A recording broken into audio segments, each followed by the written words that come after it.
Well, hello and welcome everybody to another day here at live at the waterhole. And what an awesome way to start the show with this beautiful elephant bull having a drink in Kenya. My name is Amy, and I will be with you for the show today. And I'm looking forward to seeing what we can see this afternoon. Yesterday, we had a really fantastic day with many Ellies coming in to say hello across a lot of our different locations. So we'll see what today holds for us. But remember that this is a live and interactive show, so please do make sure that you say hello to me. I would love to hear from you, and let me know any comments and questions that you may have, any topics of discussion, or anything really that you'd like to let me know, maybe who you are and where you're watching from. You can also join the conversation on X using the hashtag WildEarth, or you can pop those questions and comments into the YouTube chat stream using @FC. Otherwise, there's always the Wild Earth app or the website.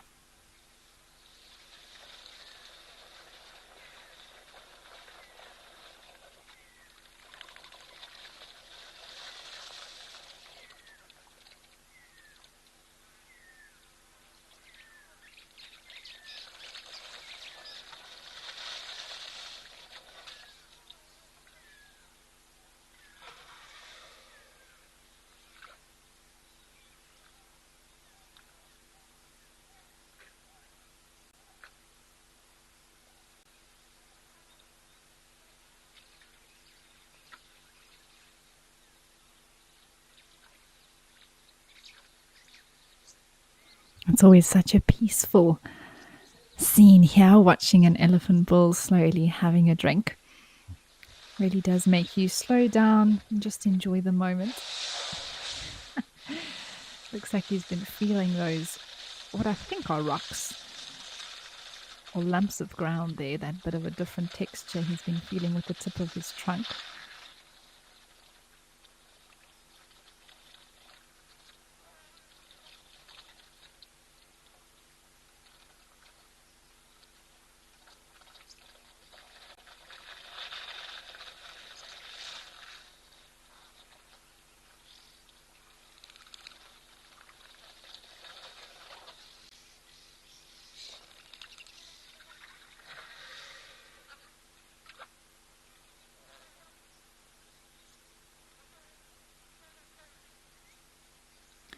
Mercedes, hello to you as well. Thanks for saying hi and happy Sunday. It is a beautiful day here where I am in the Lowveld. I'm not sure what the weather is doing your side, but it is also looking quite mild here at Oldonyo Lodge in Kenya as well. Quite a lot of cloud cover.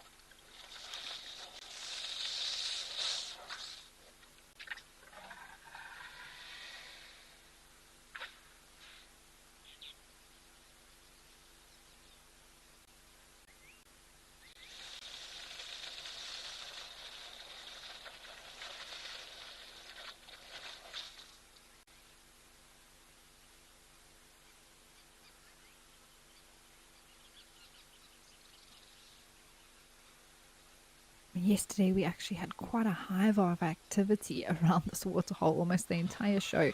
Actually, the entire show. We had a group of elephant bulls here drinking, and hardly any of the other animals could actually get to having a drink because there were so many of them taking up all the space around this pool of water. But there were zebras, giraffes, elands, and even one or two impala around as well.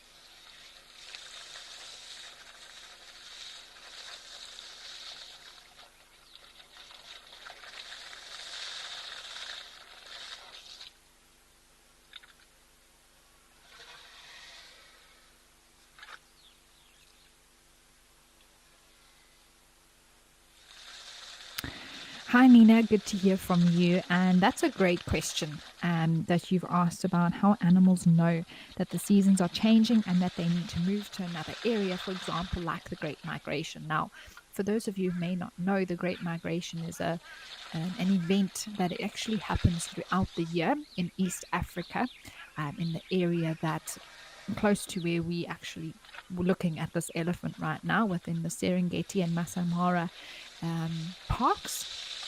And what happens is that there's this movement of animals, particularly um, wildebeest, that move in their hundreds of thousands. But there's also zebra that are included in that. And what drives them is the rains and the season, as Nina said, the seasons that are changing, and the fact that the rains move, and at different times of the year they are in different, the waters in different areas, and so basically they will follow those rains throughout the year.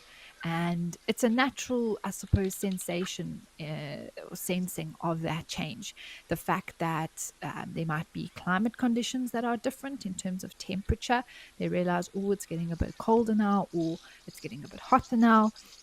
They can also, their sense of smell as well, I think that also plays a major part in them being able to know that it's time to move on.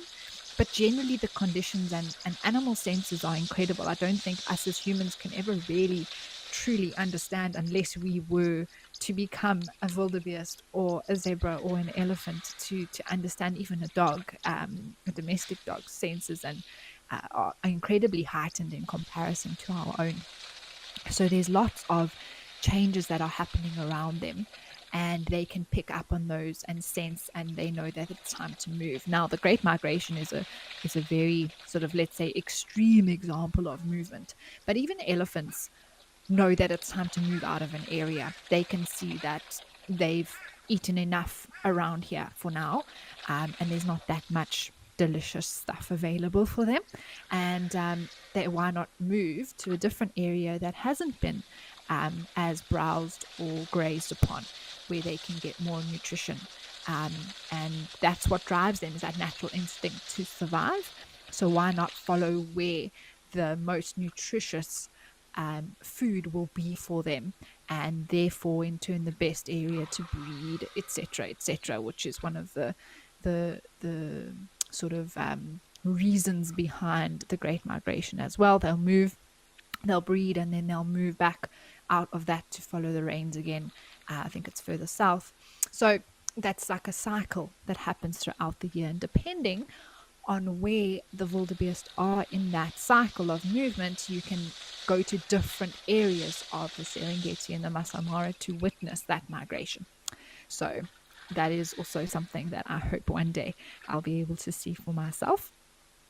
But it is an incredible thing to witness, I believe. And it is one of those incredible examples of seasonal change driving the movement, and sort of that instinctual drive for survival of animals and following the rains, as it were.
How wonderful to just listen to this big elephant having his drink here at the waterhole, everyone. Those sounds are, oh, they actually give me goosebumps.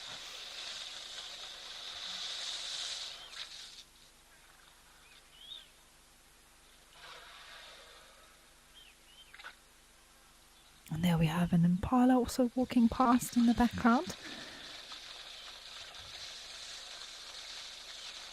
I wonder if it's going to be brave enough to come and have a drink. Probably not, though. We usually just see the impalas walking by.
Hi, Dawn.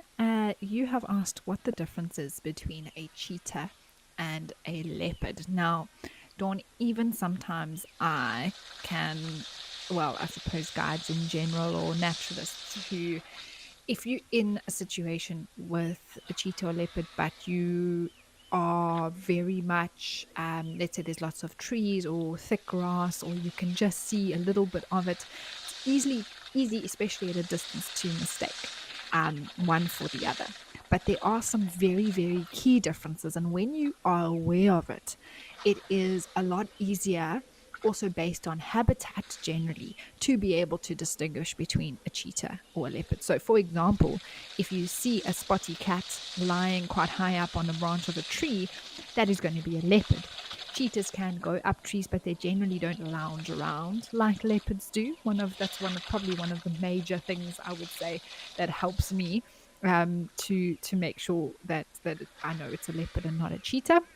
And generally, they are completely built for different things.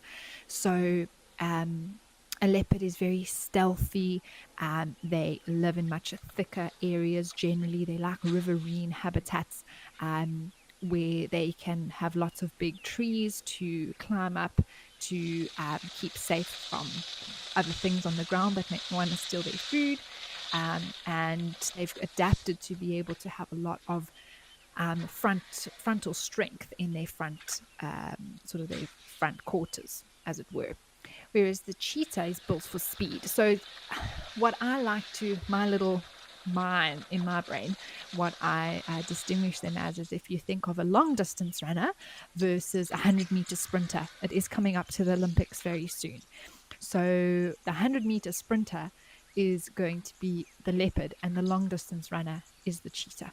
So your leopard is a little bit more bulkier, a lot more muscle mass, whereas your cheetah is very long and lanky, very long limbs, very skinny, and just everything about them is all about speed and being able to chase down its prey. Of course, leopards can also chase down their prey, but they use a lot more stealth, sneaking up as close as they can, and then sort of pouncing at the last minute, the best that they can. And then, of course, being able to lift their kills into trees, which cheetahs don't do. And often cheetahs will actually let their kills go. Leopards as well, but because they generally are hunting on very open areas, very open plains, they will eat quickly what they can, and then sometimes they even leave what's left of their kill for things like lions or even other cheetahs. Let's say it's a female, she'll rather give it up than try and fight off another cheetah or hyenas or anything like that.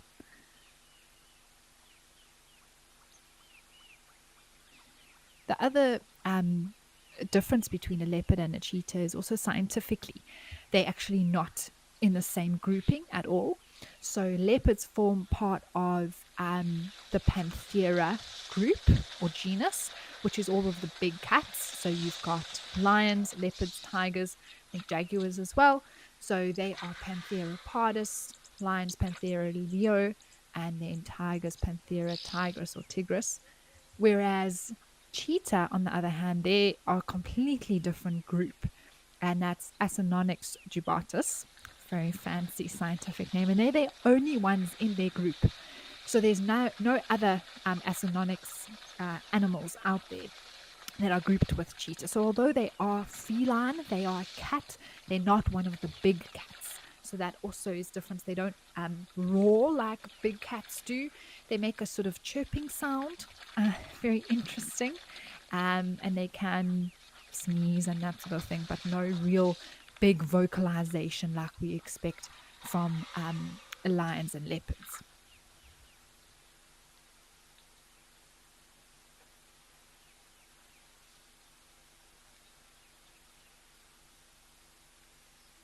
And then the other difference, which is a little bit more physical, I've mentioned how they built differently. Leopards have a much larger head than a cheetah as well. And the teeth structure is also a little bit different between cheetahs and leopards, a bit smaller jaw. And then, of course, the fact that cheetahs are adapted to generally hunt in the daytime. Not that leopards don't do that, but they out usually at night, whereas cheetahs stay sort of, let's say it's sleeping, inverted commas, at night, resting, and are more active in the daytime. And then, of course, cheetahs have spots, leopards have rosettes, so different types of markings.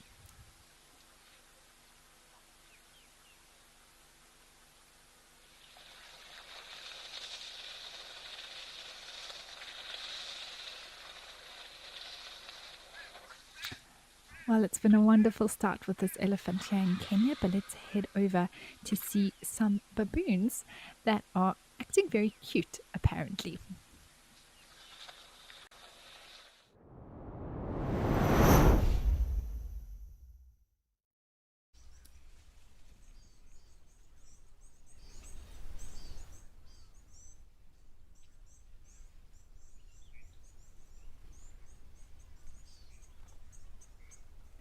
Well, here they are up in Vic Falls, Zimbabwe. There's also a kudu, it looks like. Oh, there's a baboon drinking now. I love watching baboons. They really are. Monkeys as well. But look at this one. Getting a clean, maybe from mom actually. Lifting up its arm.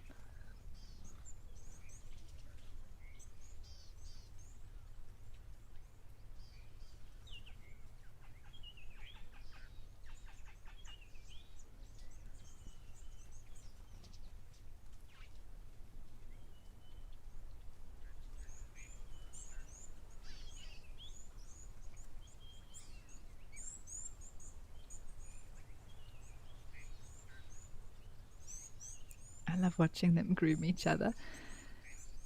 It could act. Oh, wow. Look at that one's cheek. It's got its mouth pouches. So baboons have these little pouches in the sides of their mouth where they can store extra food. Look how big it looks like it's got a jawbreaker on either side of its mouth. Wow.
there are three baboons here and two kudus. I'm not sure. Usually, baboons travel in a bit of a troop, but in the day they do sometimes spread out and forage all over. So I wouldn't be surprised if there are a few more around that we can't see a little bit further away from the waterhole.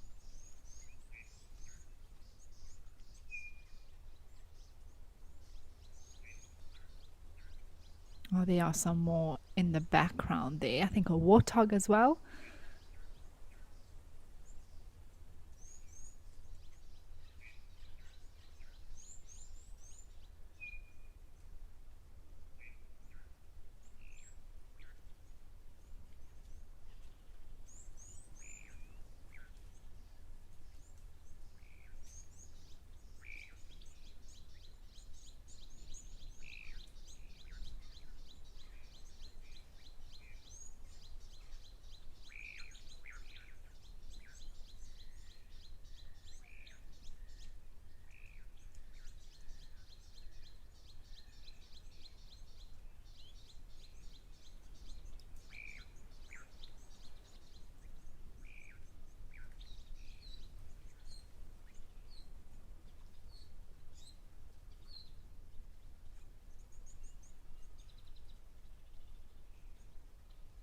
Oh, Ethan, interesting question. Not that I've ever seen. You're asking if baboons ever climb on the backs of other animals.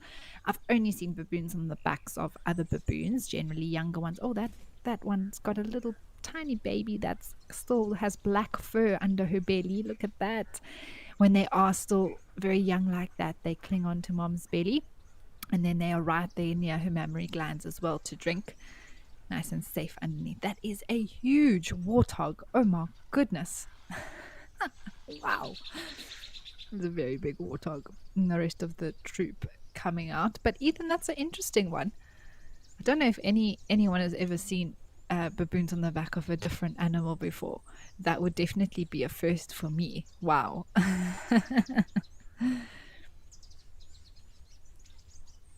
I know birds hitch a ride sometimes on the backs of hippos and things like that, but not so much baboons.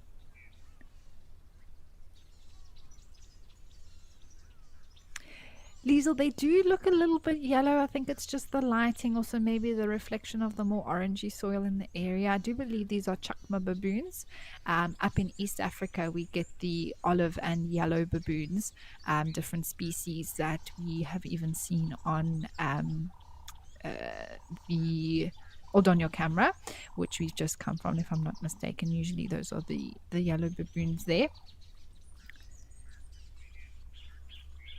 Jan, you really like baboons? Me as well. I love watching them do their thing, especially their grooming that they do of each other. And sometimes they sort of a troop will sit around like a low level crossing, and you'll pass by and they just are so comical.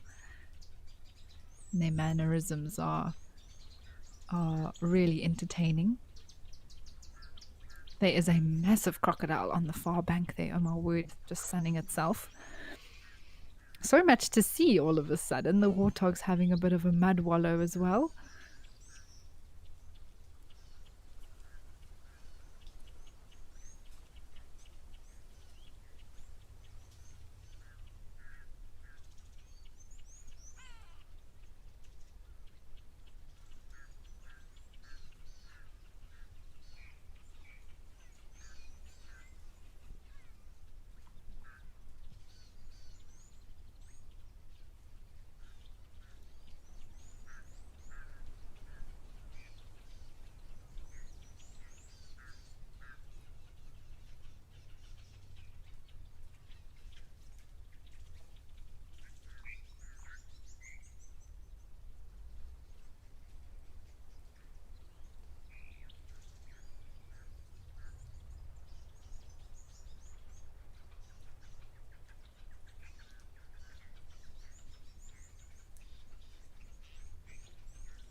Now, that little one that still has the black fur and pink ears will be under 8 weeks old.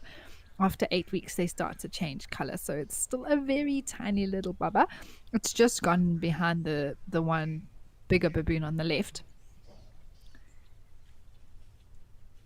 Oh, there we go. I think it's sitting by mom now. How cute is that? And up knows exactly where it belongs. Kudu was walking past, so they needed to move out of its way.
That water, I think that's the warthog lying on the far side there. Almost looks like a buffalo. That's how big it is, unless that's a rock. I could also be completely mistaken, but that is where the warthog was earlier as well. And it is just a huge male, um, quite large in size. There's a little flock of guinea fowl moving through there as well. Sanjeev, hi. You say there's some happy and positive news from Kuno National Park in India, and there's a cheetah that was relocated there from South Africa, has successfully raised 5 cubs who are about 8 months old now. Well, Sanjeev, that is incredible news and really very, very cool to hear that news out of India. And yes, cheetah projects and conservation of cheetah are such an important part of that those initiatives. There's a few different cheetah projects around Africa, and obviously now extending across into Asia as well, and just trying to get the sort of mixture of genes up and creating a variety of different genetic codes for them, because there was a lot of inbreeding and that sort of thing with cheetahs, very threatened species. And so the moving around of females to mate with different males and things like that means that there's more genetic diversity. That's the term I'm looking for. Within cheetah. So that's such great, fantastic news to hear that. Thanks for sharing, Sanjeev.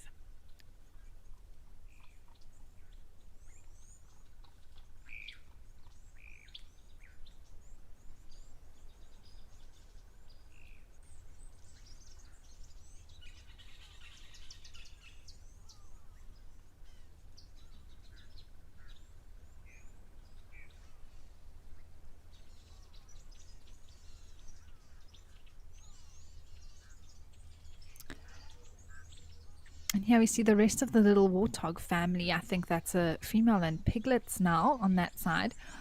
I'm not sure where that big male was. It was definitely a rock there where the baboon is walking, just to the right of that. Um, but still that male that we did see earlier was quite large.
Starbuck, hi, nice to hear from you. Are you asking, is there any correlation between wildebeest and buffalo?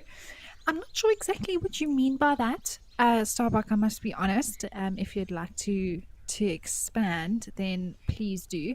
Um, if you're referring to any similarities, there are similarities, but they are quite different, especially with buffalo being much larger and a much more, let me say, although wildebeest can be in herds, of course, we've just heard about the Great Migration. Buffalo have a very different social dynamic within the herd as well.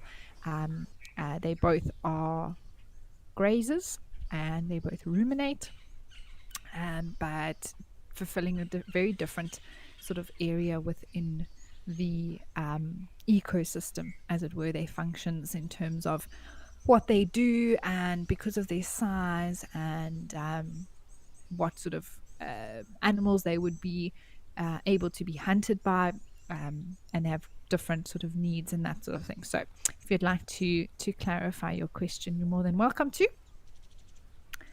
But with regards to any other sort of correlation between them, I'm not sure.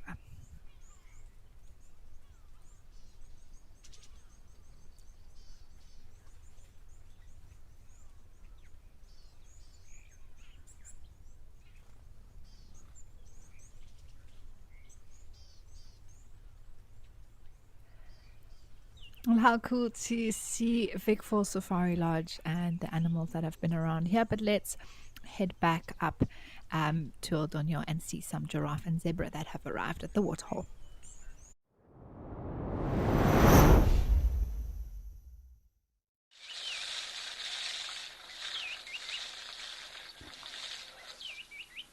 Well, this is an awesome scene. Finally, the zebras have made their way to drink some giraffe in the background as well.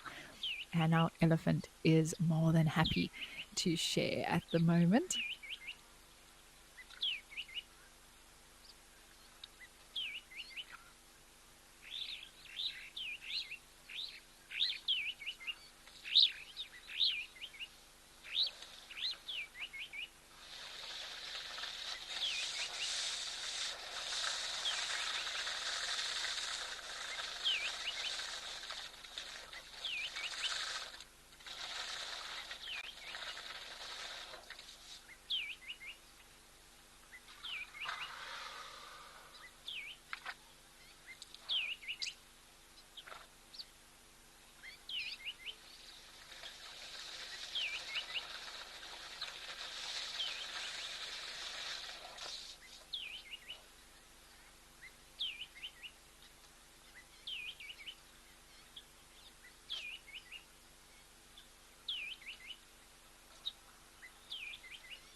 We are being treated by some bird life here at Aldonia as well, between the zebras and the elephants.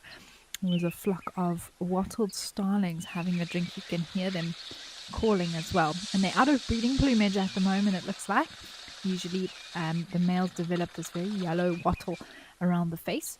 And when I first saw them, I was like, ooh, those look like wattled starlings. And I did check, and they are in East Africa. So I was not going to, I thought I was going crazy for a second. But very cool to see them. And also superb starlings, which are one of my favorite little treats we get to see up here in Kenya. And I know Tadiwa, who's directing the show today, they're her favorite bird as well. So I'm really happy that we're getting to see them.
But how lovely as well to have the zebras come and drink.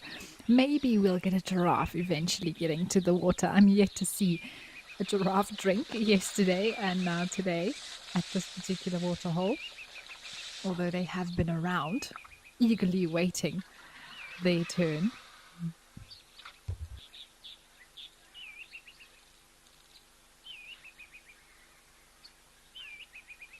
Joanne, hi. You say you'd love to see one ton before the end of the show. We didn't see him yesterday.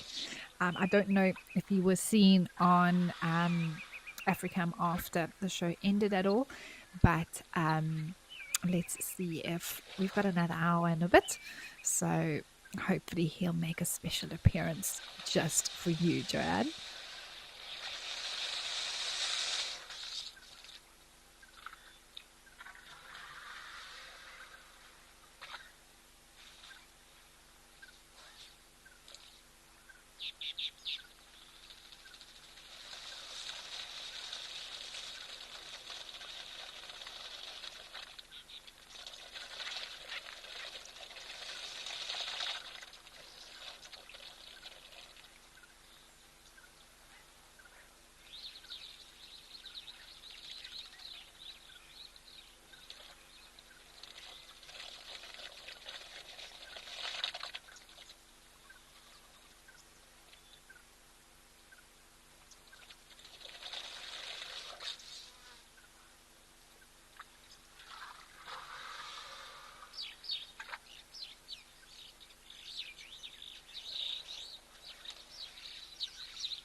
Jayla, hi, thanks for your question. Oh, wow, there's some of the birdies. How beautiful are those superb starlings, Jayla? I'll be with you now. Absolutely stunning birds. Wow. Oxpeckers are also very pretty. There's a fully grown red-billed oxpecker on the right and a juvenile that's just getting their coloration coming through. I think it's after about 8 months or so. That red and yellow is starting to appear on their beak and eye. And then the zebra's watching on in the background as well. Well, they were. I think they've just moved. There was a little bit of dust. But that superb starling is only found here in East Africa. So we don't see it in South Africa, which is why I always mention it when we see them.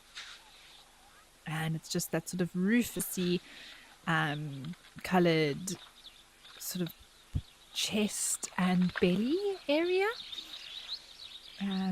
That's really striking with that white sort of stripe as well. As much as I'd, of course, love to see the Great Migration, another reason I'd love to visit East Africa is also for the bird life.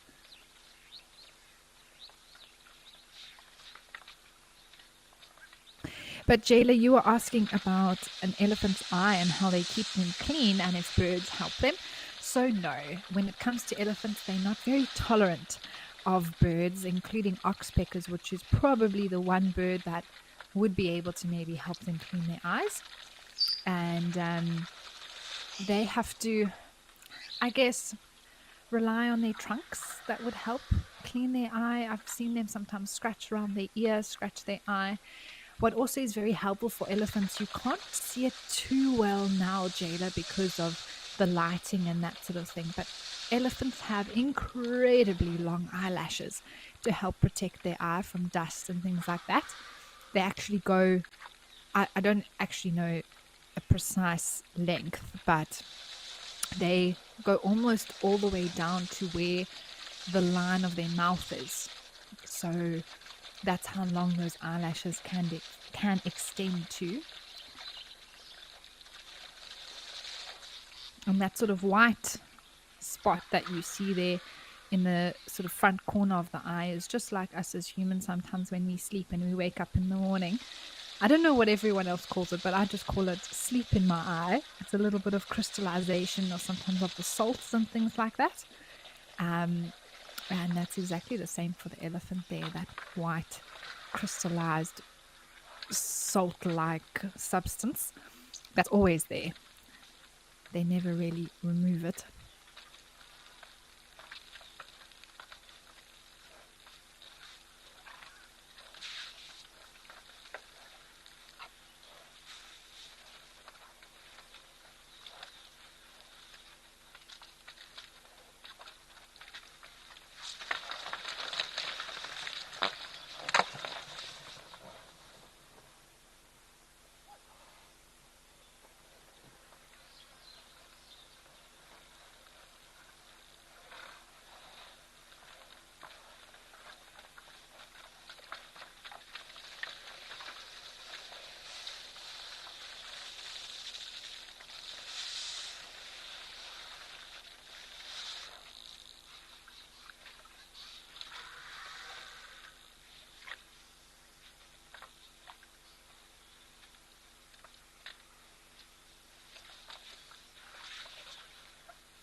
elephant is still very thirsty, and so is the zebra. Ooh, got a bit of a fright there. Maybe the elephant exhaled too loudly. Andrew, hi. You say the starlings add a splash of color to this setting. They most certainly do. When we had those superb starlings on screen, they are just gorgeous. And now that the grass is a very yellowy color, the bushes are still green. The sky's grey. It was lovely to see a bit of that color that you were mentioning.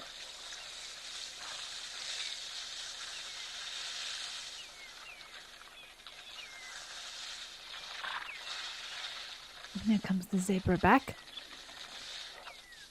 Realized there wasn't really too much to worry about. And that tail is swatting from left to right very quickly. I think there's a lot of flies around.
Well, we'll wait to see if the giraffes eventually get to the waterhole for a drink here in Kenya. But while we do that, let's head over to Tao and see what's happening over there.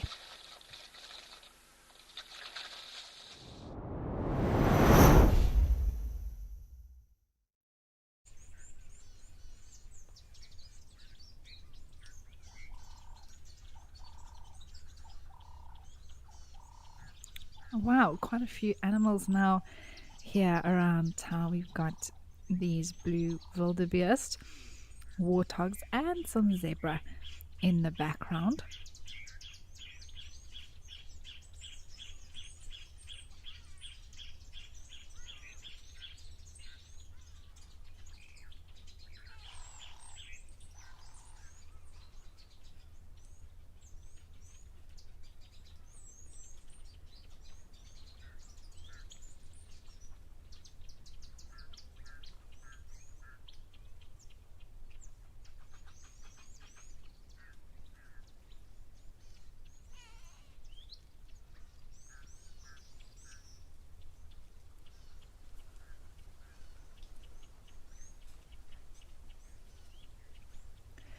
And Maduke Game Reserve, where we have this Africam camera here at Tao Game Lodge, is in sort of the northern central part of South Africa.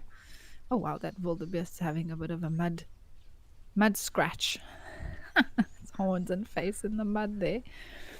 Um, and it's getting very dry here now. So there's a very short time of the year when the rains do come and everything really brightens up and gets quite green. And I mean, I think already by March or so, the soil was turning back to its grey normal self. But now, as we head into the winter, which is the dry season for most of South Africa, we're going to see more and more animals actually congregating around these sources of water, because there are less pools and pans that are annual throughout the year, and they dry up and they refill, dry up and refill. Oh wow, these wildebeest are having a great time. It's funny, they're in the mud, but they're not getting full of mud.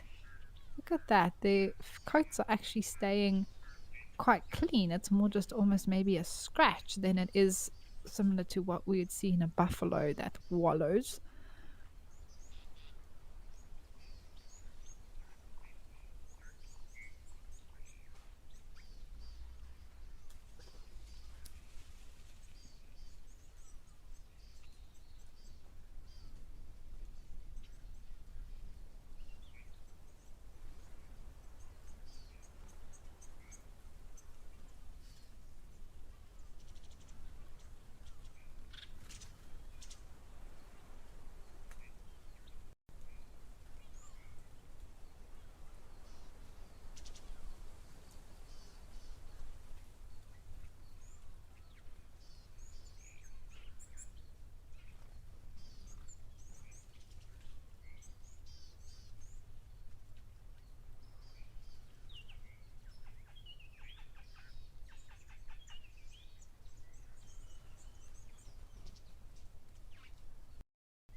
where these warthogs are feeding at the moment, there was a very lush green grass, if I remember correctly.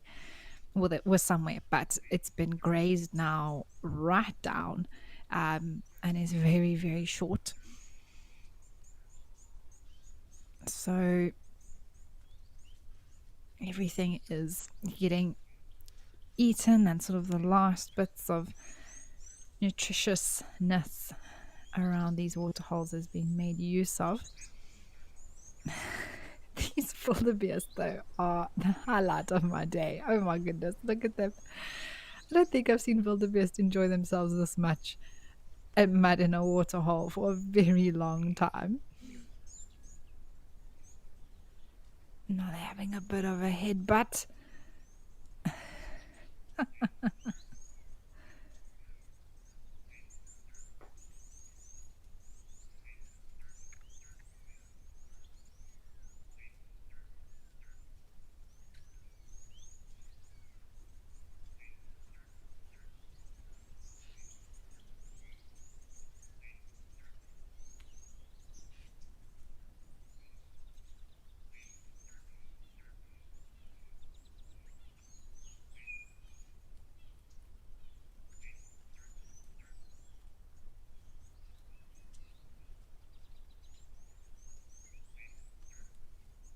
And wildebeest, just like other animals that do this sort of thing, it's all about, you know, cooling down maybe, but also just to help clean off their fur.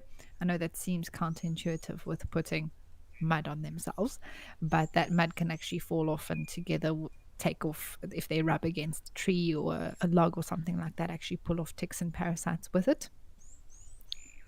And also, I think it must feel nice to have a bit of a scratch. That mud is quite dried out, so I think it makes a good sort of little hard lumps that might feel nice to put their bodies against.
Andrew, interesting. I'm not sure. You want to know if an elephant from Kenya has been tracked to South Africa?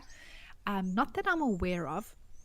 I mean, anything's possible, but I think the big thing with elephant migratory routes and that sort of thing is that I don't know if there's an uninterrupted corridor all the way from um, South Africa up to Kenya with all the different reserves. I think that is what they're working towards eventually. That whether it's through Mozambique, then Zimbabwe, then Zambia, and all the way up to Tanzania and Kenya, that it could possibly be that animals can move freely. I don't think that has been achieved as of yet. It's what I think the likes of peace parks and that sort of thing are working towards. But it would be incredible, as far as I know, no.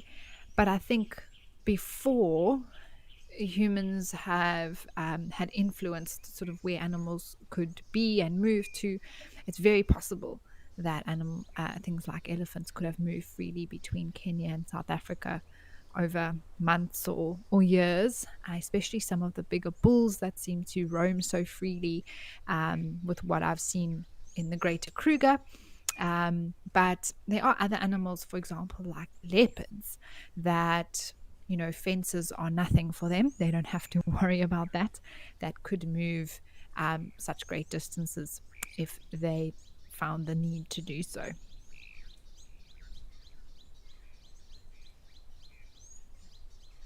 Joanne, you want to know if Stony Point is still around? It is. It is. Just sometimes the camera isn't always looking great. There's something may be wrong with the feed or just the connection issue or something like that. But Stony Point is still around, and when we can, we may be able to show it to you. But it is around, Joanne.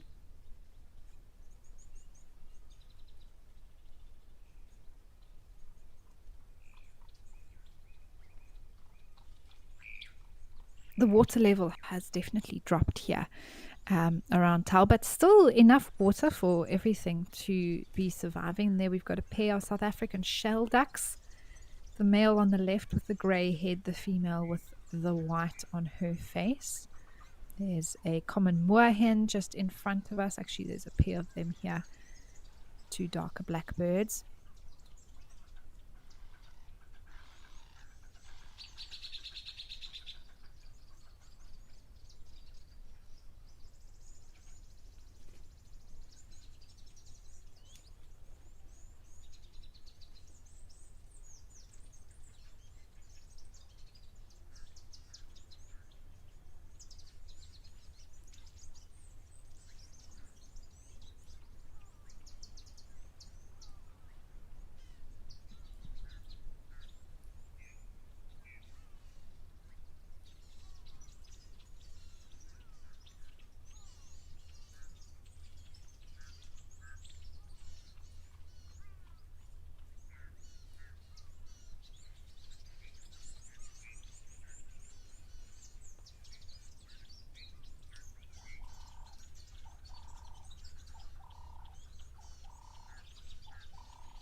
I wonder if the crocodiles are still around at all.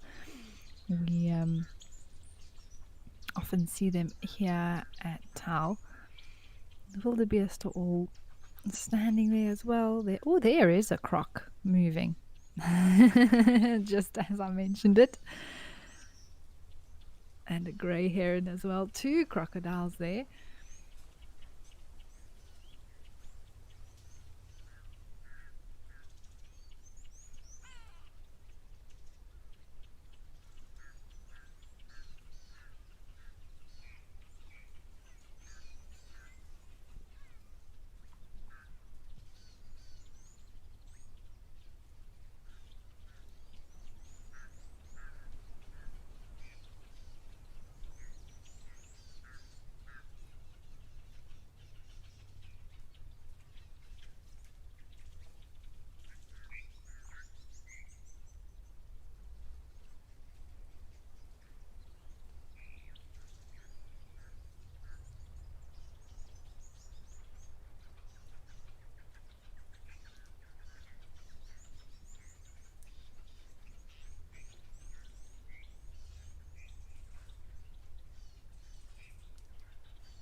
Hi, Lodge. You are asking if crocodiles stay in the same pan their whole lives, and also you don't ever recall seeing baby crocodiles on the show.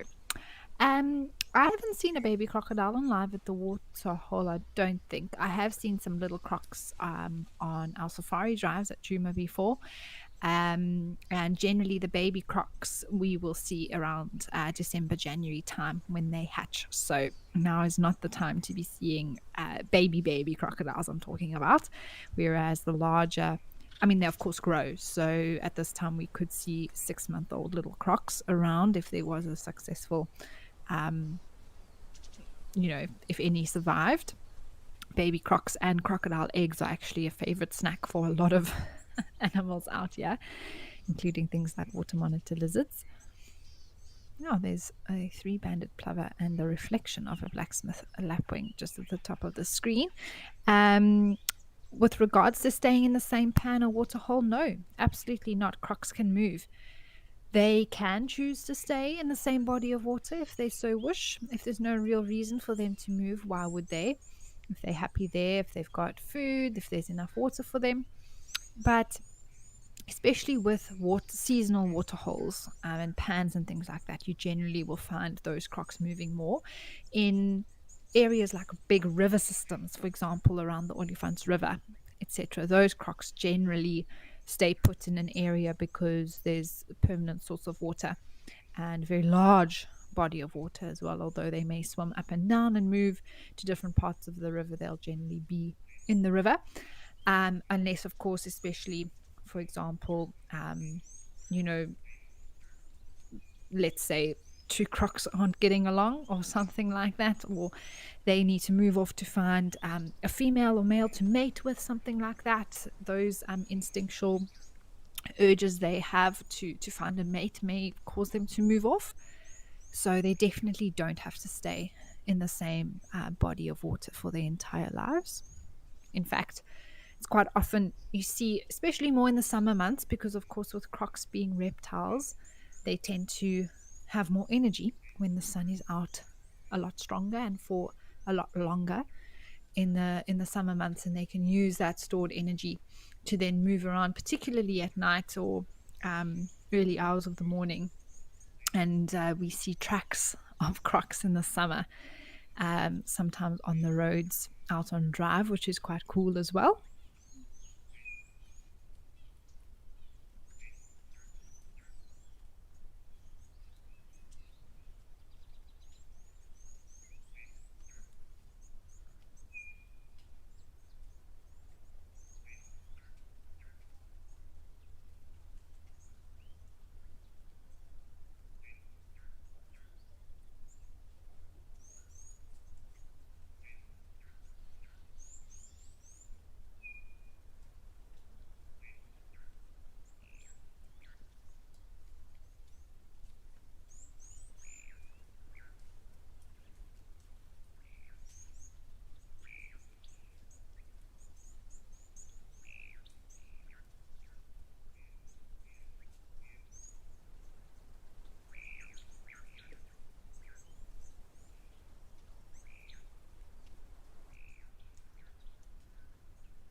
It's actually very cool to watch this crocodile moving. Obviously has a plan somewhere in mind that it wants to go.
not sure where the second one has gone to, though.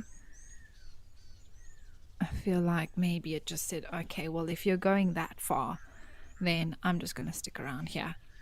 I didn't know that you were going to go so far.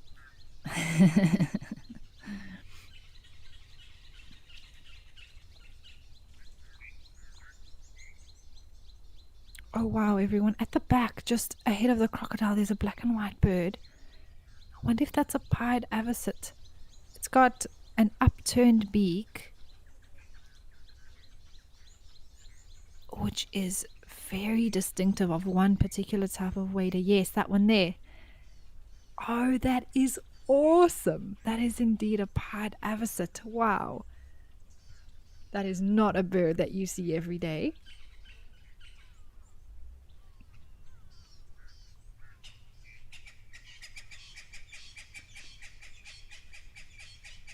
Very unique bird.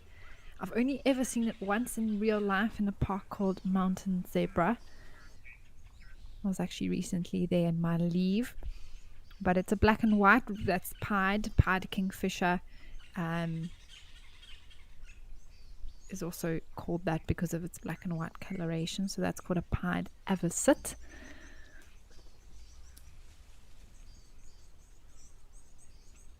Also has red eyes similar to that of a blacksmith lapwing. So that was very cool. Awesome sighting.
This croc is still slowly on the move. Some red-billed teals soaking up the sunshine. There's also a black-winged stilt in the background, and now a waterbuck walking past there as well. My first waterbuck that I've seen.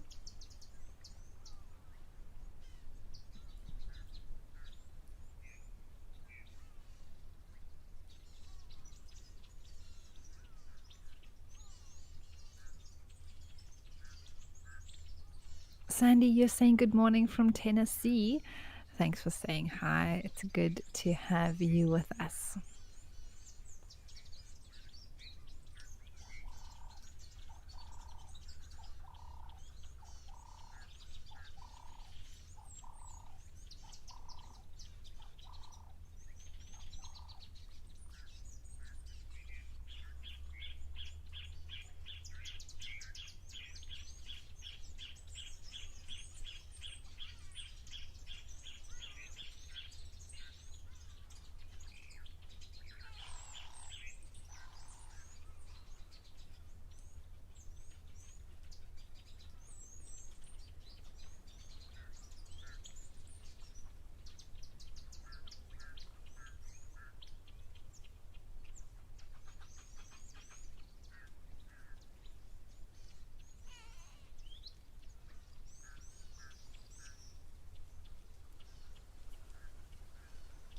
I'm hoping that we get another view of that pied avocet again.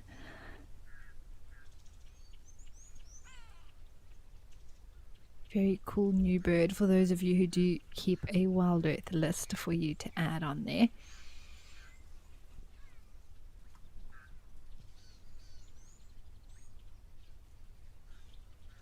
And croc's now moving back this way.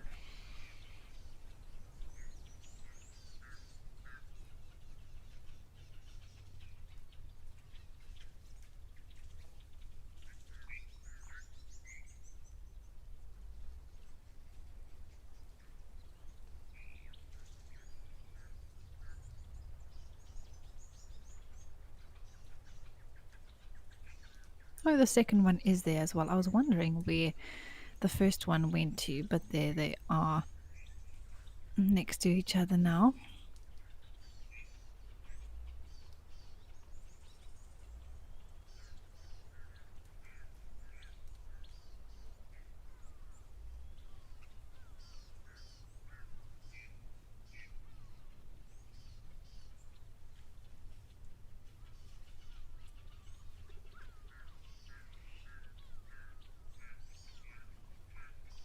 I'd love to see a herd of ellies come down and drink here at Tau. We often seem to see breeding herds around this waterhole, as well as Jamala, the other popular waterhole on Madikwe.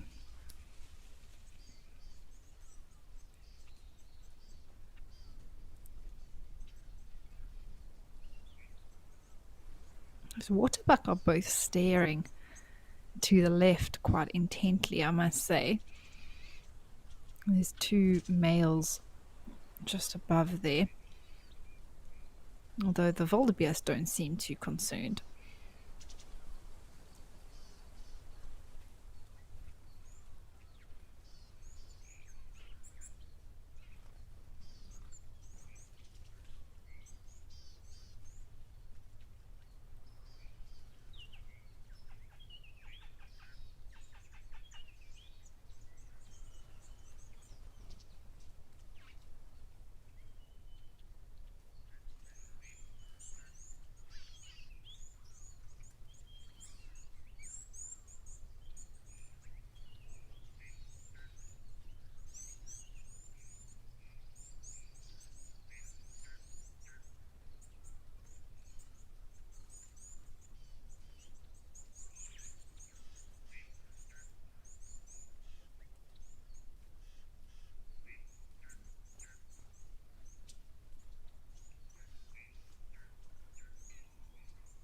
Well, always nice to spend some time at Tau, especially to see a rather rare bird. But for now, let's head back over to Vic Falls and see some warthogs.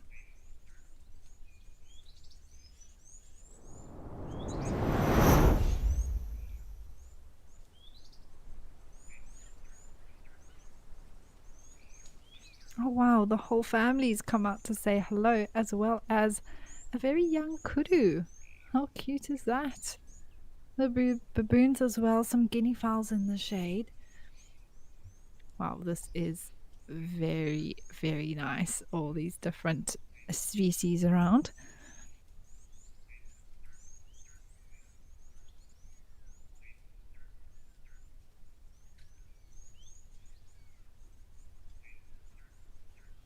So this is a different antelope here on the left. I'm not sure if that is a bushbuck. Sort of looks like a little bit more orange with some spots on it. It's now gone off screen.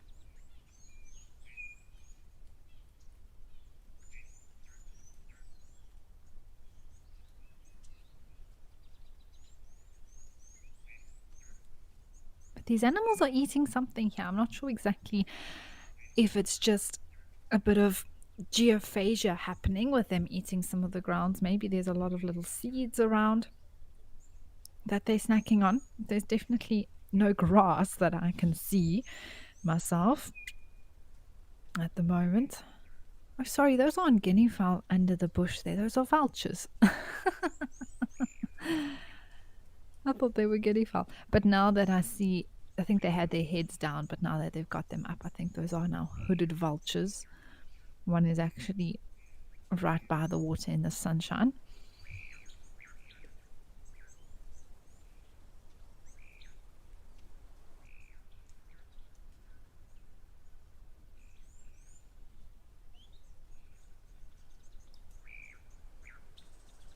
David, hi. Thanks for your question.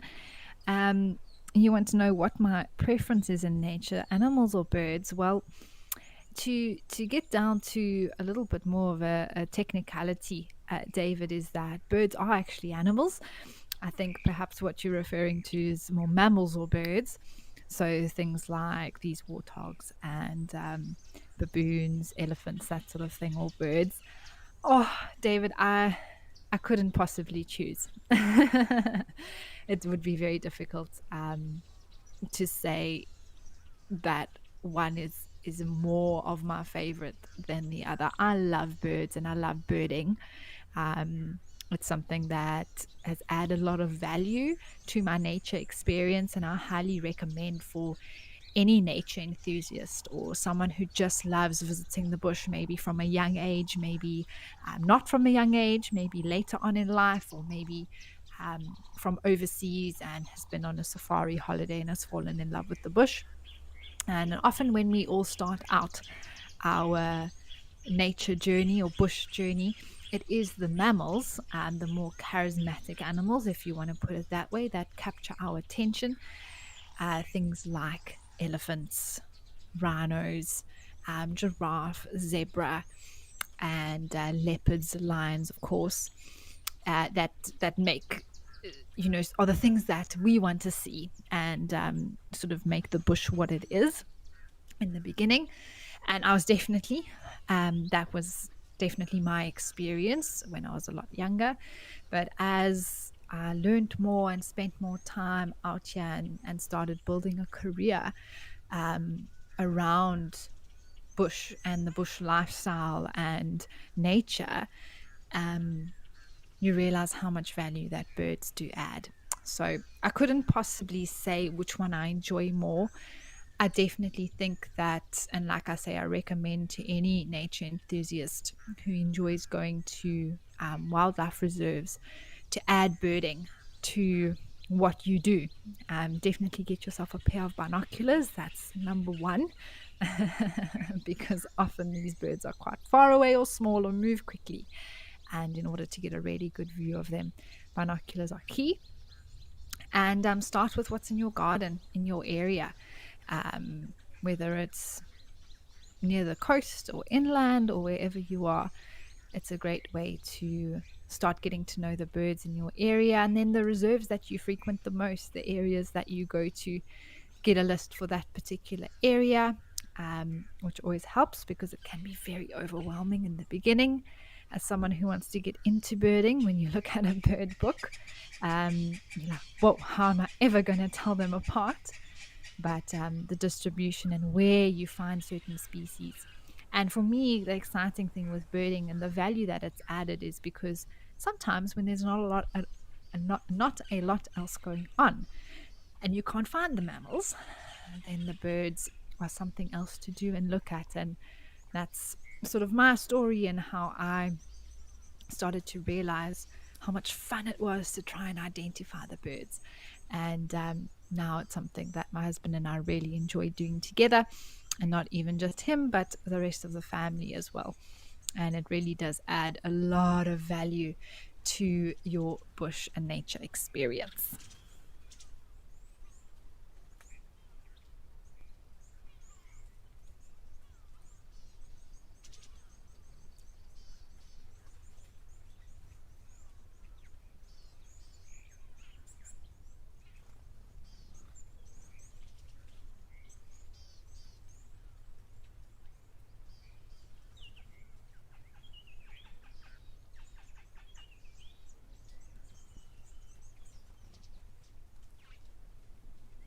Canine Girl, completely agree with you. It is a lovely scene with all these different species mixing together. There's a kudu having a drink now.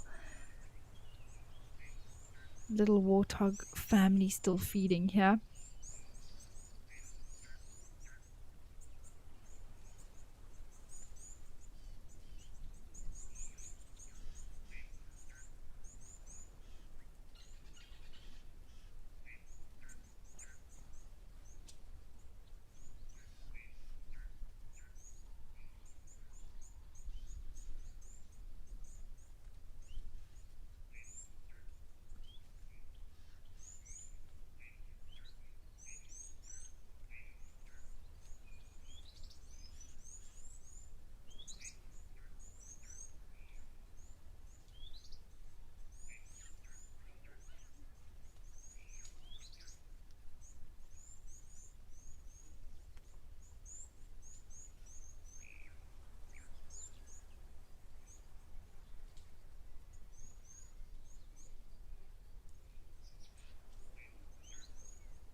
Some baboons just in the shade on the right there, vultures, kudus in the background, and impala walking towards this way. It's interesting to note with the warthogs how they get down onto their knees. Just helps them get a little bit closer to the ground. Oh, there are some marabou stalks just to the left. I don't think I've ever panned this far to the left, to be honest. There's almost so much action happening right there in the first position that I saw the camera in. We don't ever really need to move.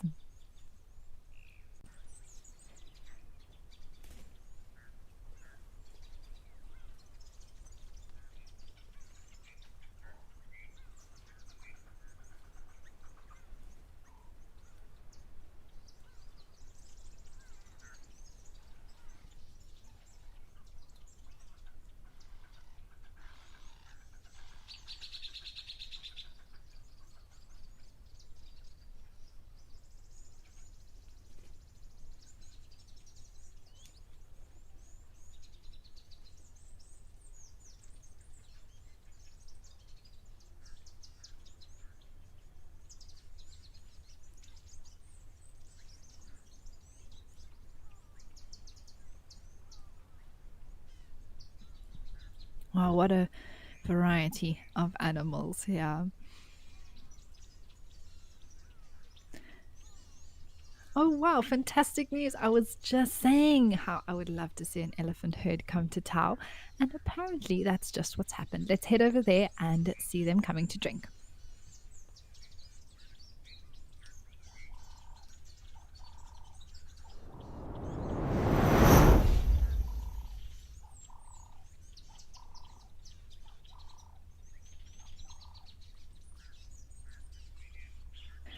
Well, this is just fantastic. Yay! I love to see an elephant herd, especially with the babies that are mixed in between everyone.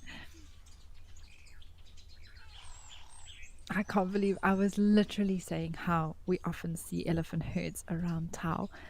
And I was secretly hoping that one might appear before the end of Drive. Oh, Drive, before the end of the show today.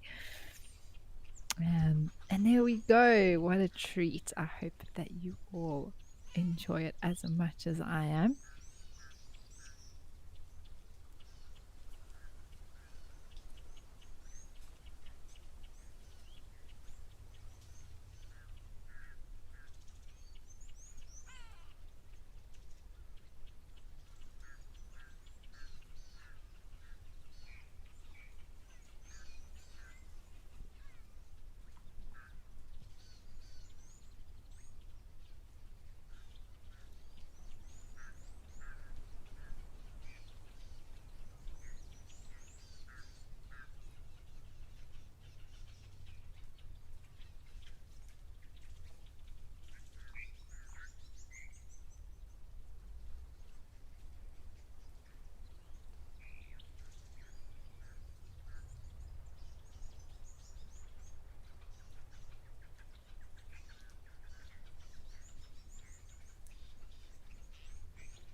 Diatra, good to hear from you. You say you really enjoy watching elephants. I mean, me too. I could really watch them endlessly.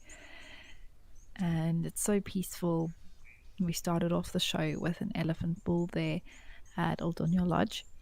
And now here at Tau, we've got this herd drinking, moms and babies.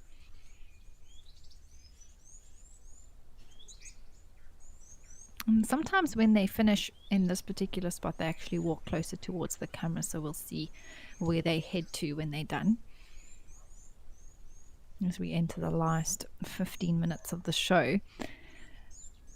I'm really glad that we got to include this elephant herd for you all.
And I heard like this now, heading now that we're sort of in the heart of the dry season, are going to be moving a lot more, covering a larger distance than in the summertime.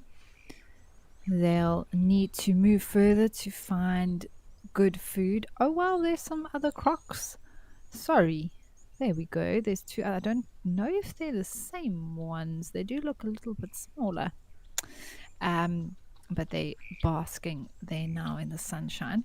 But yes, so these elephants will have to, in order to find enough good vegetation and plant material for themselves, they'll have to cover greater distances. And then, of course, move between water sources as well. There's a lot less water around, so the matriarch will know the fixed points where she can rely on finding water. And that doesn't only apply to Madikwe Game Reserve, but within all reserves in South Africa at this time. This is what the elephants will have to do as it dries out and there's less vegetation available for them.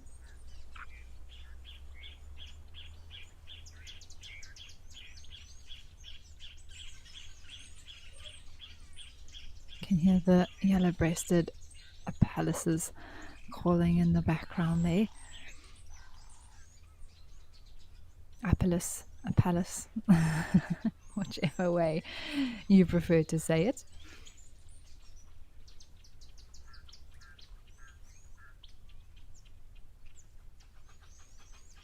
This little elephant putting out its ears, I think, for the zebra that's coming down.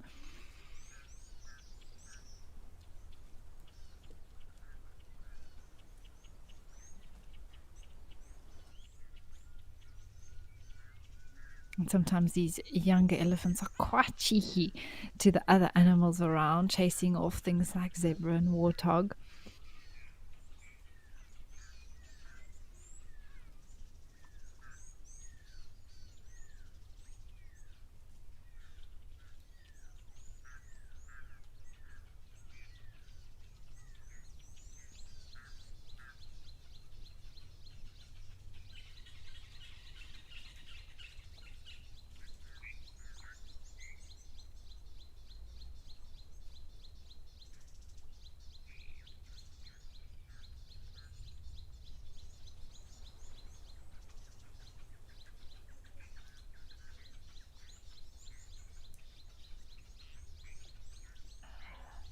Gwen, it's a good question. Um, Gwen has asked if a croc would ever attempt to get a small calf, elephant calf. I don't put it past them. I think they have every ability to try and grab a baby elephant. However, and I think just to add on to that, that's some of the injuries we might see to trunks could be attributed to a croc that tried to grab a trunk somewhere along the line, especially when they're little because they're a lot more vulnerable then. But the thing with elephants generally and little baby elephants, although of course their size, they're very vulnerable, and a croc would have no issue taking down a small elephant, is that mom is always very close by and she's a lot more intimidating to a crocodile. So generally they tend to avoid the calves. But if ever there was a moment where the calf seemed to be alone or quite far from mom or something like that, crocodiles are opportunists, so they would take the opportunity. But I think they would be in for a possible I don't want to say attack, but vengeance from mommy elephant if they did take the little one away from her.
Hi, Cheryl.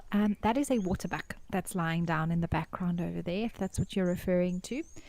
He's got horns on top of his head and is looking away from us. And you can just see on the rump there's a white ring sticking out, and that is a waterbuck. There was a few males actually in the background earlier, but that one decided to sit down there.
Well, slowly but surely the animals are moving off here from Tau, so let's head back up to Kenya and spend the last few minutes of the show at Old Donyo.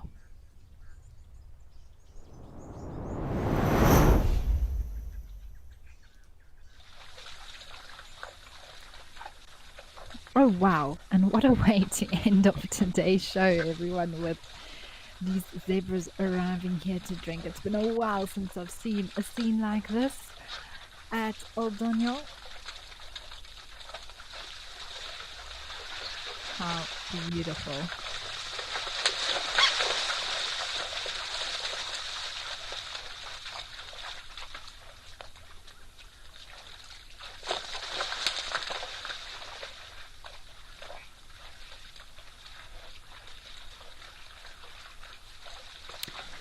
Now remember everyone, straight after today's waterhole show will be on safari. So make sure that you stay tuned to Wild Earth, where you head into the On Safari show, which is followed by the Sunset Safari live this afternoon, where you head out on the biggest safari, virtual safari in the world, and see what else you can find this afternoon. But what a wonderful show that we've had. Thank you so much for joining us here at Live at the Waterhole. It really has been a wonderful show filled with such variety today, and I'm so happy to see all these zebras. It looks like Mr. Elephant's just waiting off on the sidelines, 2 of them now.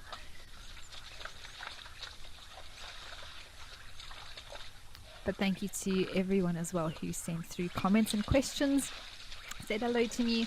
It's always great to hear from you all. I'll be back with you next week, towards the end of next week. But until then, I do hope that everyone enjoys the Waterhole show tomorrow and for the rest of the week. I'm sure that there'll be some exciting things coming up for you all. But even if it is just to relax and enjoy these scenes, I think this elephant's decided he's done waiting. All of a sudden the zebras are out of here. I can hear them calling. Those are the zebras. But from myself and the team, everyone, we wish you a pleasant evening or morning or afternoon ahead, depending where you are in the world. And we'll be back with you tomorrow. And yes, enjoy your rest of the afternoon. Keep it right here on Wild Earth.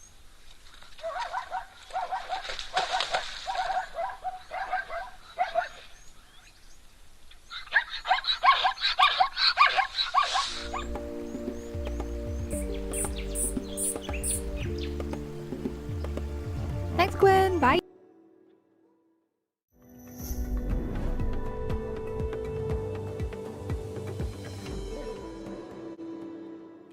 Well, a very, very good afternoon to everybody. Thank you so much for joining us once again for this amazing highlight show on quite a windy Sunday afternoon. And the wind is gusting around here at Juma Private Game Reserve here in the northern Sabi Sands. Good afternoon. My name is Cedric, and behind the camera with me we've got Cam. And yes, well, in the next half an hour we will explain exactly what's been happening over the last 24 hours from yesterday afternoon's sunset safari to this morning's sunrise safari, as we had some nice sightings. Amazing. Yesterday was a bit quiet, but this morning at least there was some cats around and it was wonderful. Well, this is on safari.